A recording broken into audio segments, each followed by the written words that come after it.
Καλώς ήρθατε στην παρέα μας. Σήμερα σας παρουσιάζω μια σπάνια και αγαπημένη κούκλα από τα παιδικά μας χρόνια.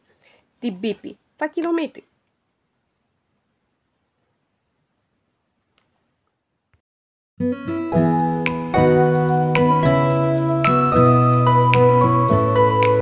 Καλώς ήρθατε στην παρέα μας. Σήμερα σας παρουσιάζω μια υπέροχη κούκλα από τα παιδικά μας χρόνια. Την Πίπη Φακιδομήτη της Λύρα. Η αχτύπητη, ανεξάρτητη και γεμάτη φαντασία Πίπη έγινε η ηρωίδα της καρδιάς μας και η ελληνική εταιρεία Λύρα κατάφερε να ζωντανέψει μέσα από αυτή την υπέροχη κούκλα.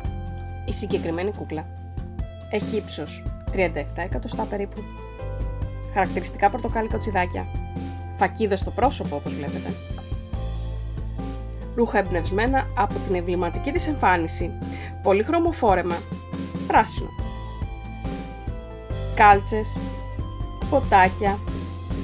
Οι κάλτσες της είναι διαφορετικές μεταξύ τους, το χαρακτηριστικό της Πίπης, φτιαγμένη από ανθεκτικό πλαστικό,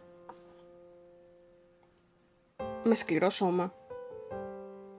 Κυκλοφόρησε το 1980. Εάν έχετε και εσείς τη συγκεκριμένη κούκλα, αν έχετε κάποιες αναμνήσεις από τη συγκεκριμένη κούκλα, γράψτε το μου στα σχόλια. Και αν σας ενδιαφέρει να την κάνετε δική σας, πωλείτε στα 40 ευρώ. Στέλνετε είτε με Box Now είτε με ταχυδρομείο μετά από κατάθεση.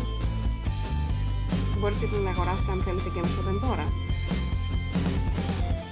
Σας ευχαριστώ πολύ που με ακούσατε.